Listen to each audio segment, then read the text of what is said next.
Fala aí, gurizada, tudo bem com vocês? Muito bem. Então hoje vamos falar um pouquinho sobre trabalho.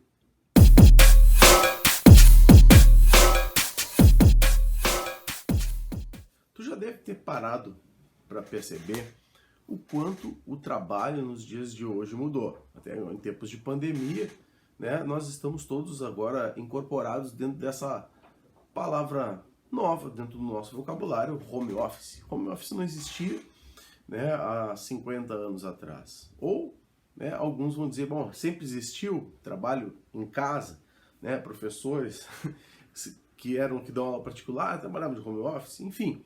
A questão é que o home office chegou hoje na nossa sociedade, chegou e parece que veio para ficar de verdade. Bom, mas a questão que nós vamos trabalhar aqui não é propriamente o home office, e sim os modelos de produção. Precisa falar do primeiro modelo produtivo, da primeira ciência que existiu em termos de organização do trabalho, modelo produtivo conhecido por Fordismo. Obviamente, Fordismo surge, né, na fábrica da Ford, pensado pelo Henry Ford, tá? O fundador lá da fábrica. Então, o Fordismo foi basicamente, né, em termos bem diretos, assim, o Fordismo foi o aumento da produção em série, né, onde se criou as linhas de montagem, pensando que até então a produção ela demorava muito tempo para ser feita, né? Por exemplo, eu estou aqui gravando em cima de uma mesa de madeira, então essa mesa ela era confeccionada por uma pessoa que ia na natureza, cortava, tirava, media, até que, por exemplo, se demorava um tempo para entregar para a pessoa a sua encomenda. Então, né, depois, obviamente, da consolidação do sistema capitalista, se passou a pensar agora, né, uma melhor estratégia para se produzir mais em menos tempo. E o Henry Ford vai proporcionar isso. Claro que o Fordismo também não é só isso, tem uma série de outras coisas que vêm atreladas dentro do Fordismo, por exemplo, que é o pensamento que o Henry Ford tinha com o próprio trabalhador dele, né, aumentando o salário, que ele teve uma sacada que eu acho muito interessante do Henry Ford, que foi justamente ele pensar assim, né? Pô, olha, o cara passa a vida inteira dele trabalhando, produzindo alguma coisa que ele nunca vai ter. Então o Henry Ford pensou assim, bom, então para fomentar a própria venda dos meus produtos, né, do que eram os carros, ele pensou, então eu vou aumentar o valor, né, do salário desse meu funcionário, ele vai ganhar mais e ao mesmo tempo, né, ele vai ter a possibilidade de comprar um carro.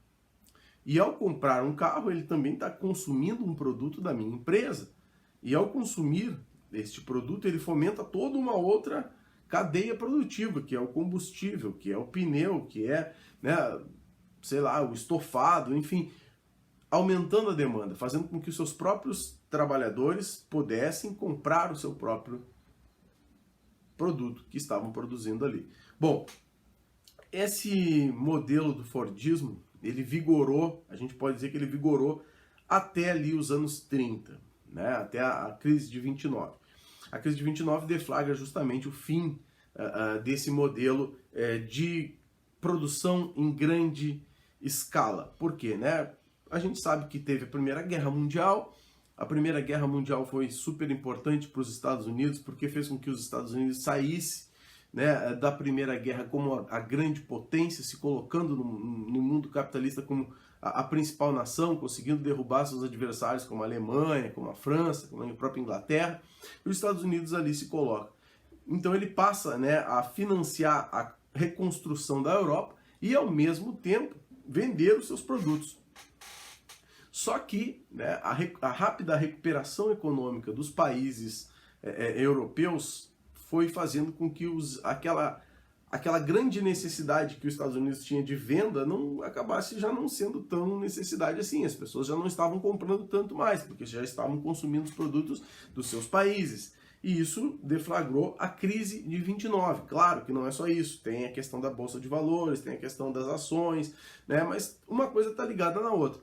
Logo adiante, a Segunda Guerra Mundial. A Segunda Guerra Mundial vai fazer, pós-Segunda Guerra, né, vai fazer surgir um novo modelo de produção, que é o toyotismo.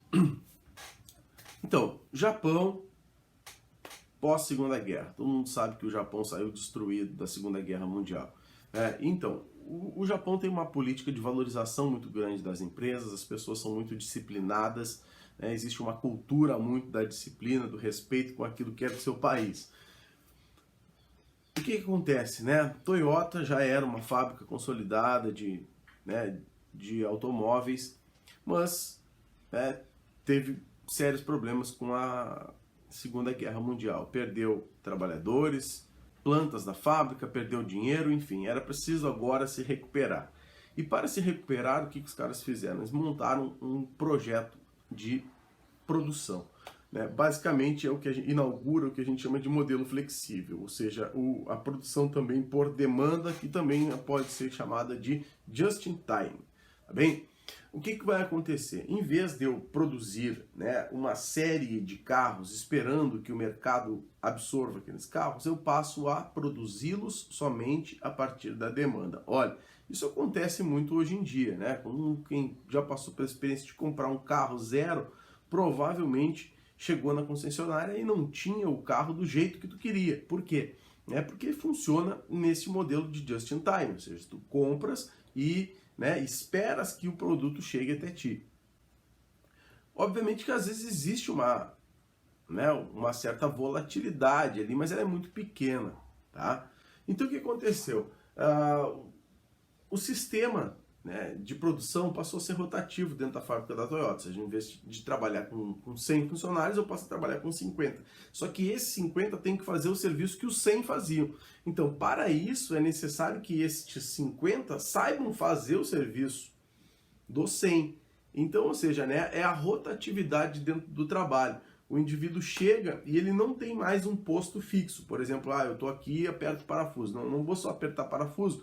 Eu vou apertar o parafuso hoje, mas amanhã eu vou colocar o fio dentro lá do painel do carro. E depois, no outro dia, eu vou estar nas rodas, outro dia eu vou estar na estofaria. E assim, esse profissional ele vai circulando pelos setores da fábrica. Isso gera o quê? Um profissional com um conhecimento muito maior, muito mais aprofundado sobre o processo de produção, ou seja, esse cara tem uma noção maior de como é feito esse produto, e são trabalhadores muito mais capacitados, são trabalhadores que têm um conhecimento muito maior. Ele sabe tanto montar um painel elétrico, quanto montar também a parte mecânica de um motor. Então são trabalhadores extremamente capacitados, tá bem? Esse modelo conhecido como toyotismo vigora até hoje, é um sistema talvez um dos mais utilizados no mundo de hoje.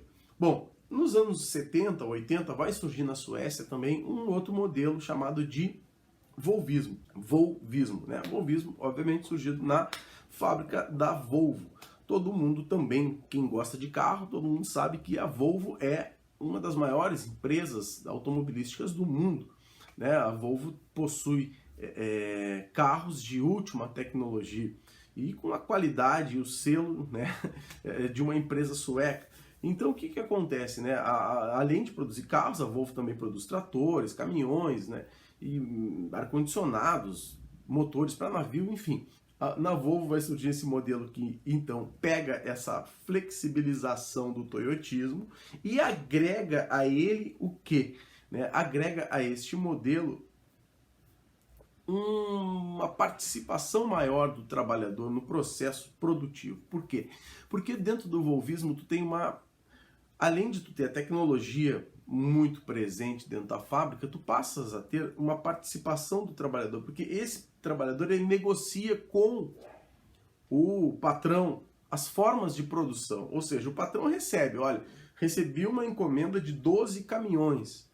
Bom, então agora como é que nós vamos produzir esses caminhões? Vamos trabalhar dia e noite sem parar? Não, quem vai decidir a forma como vai ser produzido vai ser o sindicato dos trabalhadores com o patrão, que passa a ter agora, negociar as melhores formas de produzir.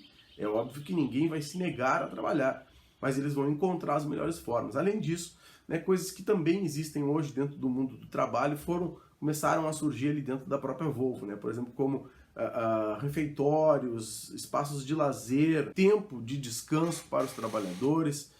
Então, isso que hoje é muito normal dentro das empresas, né, terem espaços para recreativos para os trabalhadores, a Volvo começou a implantar isso também. E depois, aí nos anos 2000, a gente vê também um modelo, né, muito baseado nas empresas do Vale do Silício, principalmente lideradas pela Google, né, que passa a ser aí o grande modelo de produção, que vai ser esse modelo tipo muito independente assim de produção, né? Você pega uma casa, monta uma casa super descolada, espaços que favorecem a criatividade, principalmente empresas, né? Empresas que trabalham com criação.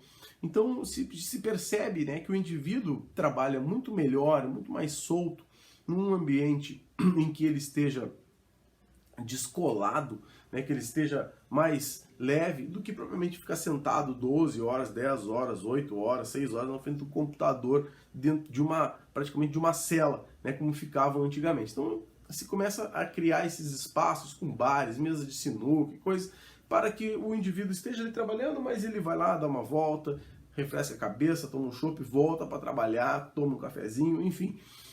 E esse modelo também, alguns chamam de googletização da produção. Certamente tu já deve ter pego aí o teu telefone celular e chamado um Uber, pedido um iFood. Enfim, essas novas tecnologias que estão incorporadas dentro do nosso dia a dia fazem parte de um novo sistema produtivo que os grandes sociólogos, especialistas, estudiosos do tema estão chamando de uberização. Trata-se de profissionais que não têm vínculo nenhum com a sua empresa, portanto, eu que sou Uber, eu vou lá, presto serviço, coloco o meu carro à disposição da empresa, trabalho quantas horas eu quiser e vou embora para casa e fico com uma porcentagem, do valor de cada corrida.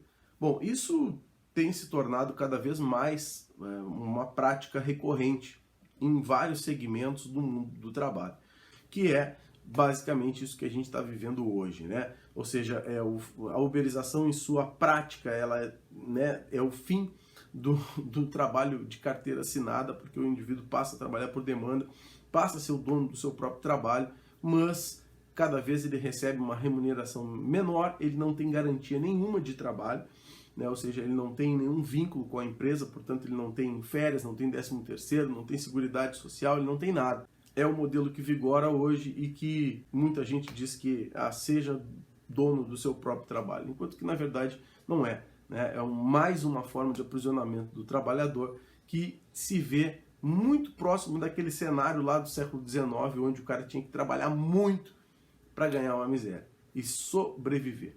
Tá bem, gente? Eu espero que vocês tenham conseguido entender um pouco desse vídeo. Eu gravei aqui ele rapidão, num intervalinho, tá? Espero que ajude vocês nos estudos. Forte abraço aí, gente. Bons estudos.